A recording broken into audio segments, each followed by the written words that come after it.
In this video, we're going to talk about what kind of sewer cameras a plumber should use and what kind I use, and we're going to talk about them right now. I'm Roger Wakefield, Lead AP, the expert plumber. I've been plumbing over 38 years, and I have every master endorsement in the state of Texas. On this channel, I'm teaching you everything you need to know about plumbing. If you haven't been here before, please subscribe so you don't miss anything. Sewer cameras are nothing new to the plumbing industry. What they're being used for, though, can definitely be looked at by different plumbing companies as a different way to do business. And the reason I say this is there's a lot of plumbing companies out there using a sewer camera to detect leaks. Here in the Dallas area, we've got a lot of cast iron pipe under houses. And people are literally sticking a camera in and saying, gee, that cast iron looks rough, it needs to be replaced. Guys, sewer cameras do not find leaks unless it's a major break. Meaning, if you've got two pieces of pipe lined up and there's a break and you can physically see a massive offset, a ton of roots, a pile of dirt, a collapse, anything at all like that, that's about the only way that a sewer camera is going to find a leak for you. That's why we always recommend a sewer water test. Does it hold water? What we do is we stick a test ball in the two-way cleanout, fill it up, and see if it holds water.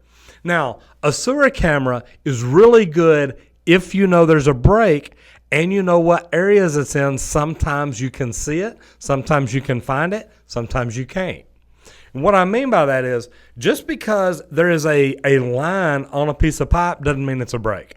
That could be a water level line that looks like a crack. Unless you put test balls and do an isolation test, you have no idea. That's why it's really funny whenever we go out and do a sewer water test, the seller calls their own plumber to come out and he does a sewer test. If we've told them it leaked, they bring him out and say, well, my plumber came out and said it doesn't leak. Well, we will come back again free and say, okay, we will prove it. Because what we do is a sewer test. We stick a test ball in it, we fill it with water. If it leaks, there's a leak under there. That's pretty obvious. We normally go out, and we have yet to have anybody prove us wrong. We go out, and the other plumber is there running a camera, and he says, look, there's no signs of a leak. What we do then is do our sewer test, and he's like, oh, well, there must be a leak somewhere. I just can't see it. That's the whole point. A sewer camera is made to look to see if there's anything major. So guys, we've already done a sewer isolation test. We know where the leak is, but I wanted to show you what we do with the camera now. We actually go in and look at it to see if there's anything that we can see.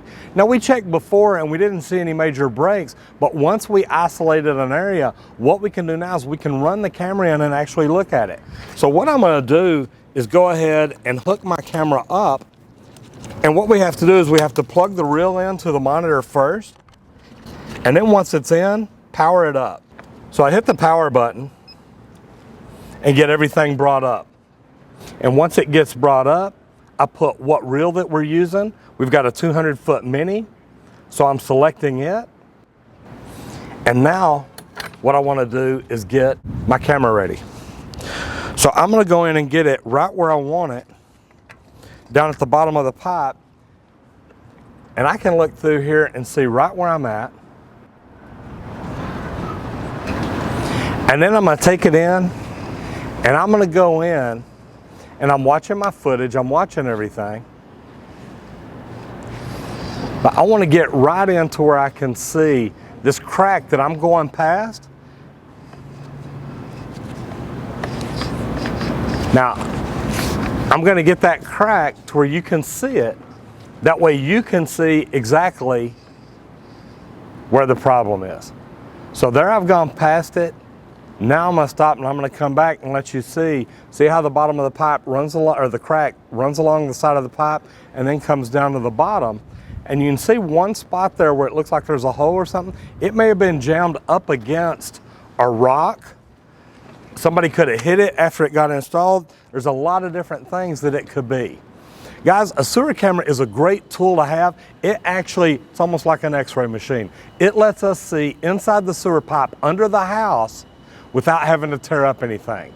Non-destructive testing. We can actually go in and look at it and see where the problem is. Now remember, I've told you, cameras don't find leaks, but once we found the leak in the location, we can go in and look and see what it appears to be in here. It looks like we found a crack in their PVC sewer line.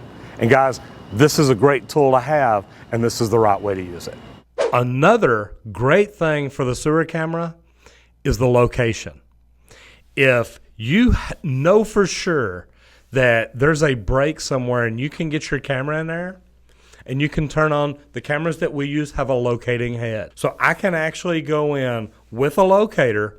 Once I turn on my sound and tell my camera head we're looking for it, we can come in with a locator and we can literally get right above the camera head with the correct locator, and we can tell you exactly how deep it is and exactly where it is. I'm an old school plumber. I've been plumbing for about 40 years.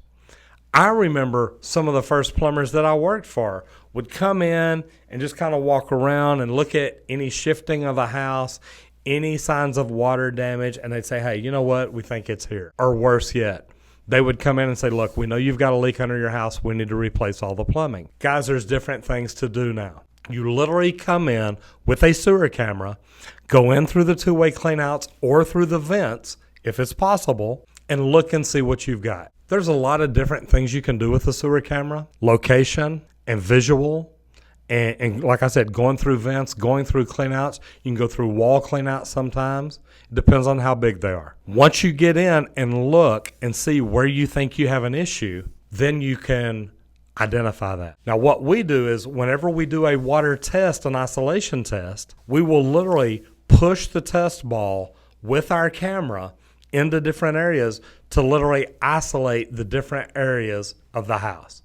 And guys, what this does is we can isolate one branch line, fill up everything else, and if it doesn't leak, we know where the problem is. Now we can try to get a camera down in there to see if there's a major break, or we can get test balls in there and isolate it foot by foot until we hold, then we know where that break is. And if we were able to get a camera right behind it, now we know exactly where the problem is. Sewer cameras are great. They're not perfect. Sewer cameras get hung up. Sewer cameras don't always show you everything. The cameras that we use are full color. I like that because it helps me see clearer. Also, the cameras we use have a self-leveling head. Some cameras don't have that. Now, another good thing about a camera is our camera has a reel indicator, meaning it lets us know how many feet the camera has gone in. And guys, learning to use a camera the right way is very important. If you're a plumber and you're sticking a camera in and you see channel rot where there's a groove rotted out in the bottom of the pipe, you want to be extremely careful, because if you push that camera in too far and that groove gets too wide and that camera head drops down in there, you're not pulling it back out. You're going to have to tear up the floor or tunnel under to get to that pipe in order to unstick that head. Now, the problem with that is, what if the customer doesn't have the money to fix it at the time? Or what if the problem is you've got camera jobs lined up for the next 4 or 5 days and the customer can't afford it right now? So I always tell my plumbers, be very careful where you put that head in. It is not made to unstop sewers, meaning you should never try to use it to, if you push a sewer camera in and you see a clog, you never want to use that camera to try to break it up. That's what a sewer machine is for. But I will tell you this, I did find a little plastic cup lid in a sewer one time, and with that sewer machine, or with that camera, I was able to push it all the way out to the sewer main. It'll get to the city's water treatment facility, but we did not have to worry about it stopping up anything at that house again. Guys, sewer cameras are a fantastic thing to have as a plumber. If you work for a company, please treat that sewer camera very carefully. They're not cheap. I think my last one I paid $8,000 for. Guys, sewer cameras are a great tool to have as long as you take care of them and as long as you use them what they're designed for. Those of you plumbers that carry flash drives around of roots, that's just bad karma and really something you shouldn't do. Guys, I hope you've learned a lot from this video. If you're a plumber and you use a sewer camera, let me know down below, what brand do you use and do you like it? What are the good things and what are the bad things about it? I love the cameras that you can actually talk over, meaning there's a microphone where when you push it in, you say, okay, see the way the pipe's offset at the bottom? That's a misalignment, whatever it is. Guys, there's a lot of different bells and whistles to sewer cameras. I love some of them. Some of them I'm not real happy about. So leave me a comment down below and let me know what brand you use, what you like about it, and what you don't like about it. I'm Roger Wakefield, Lead AP, the expert plumber, and I'll see you on the next video if you don't get flushed.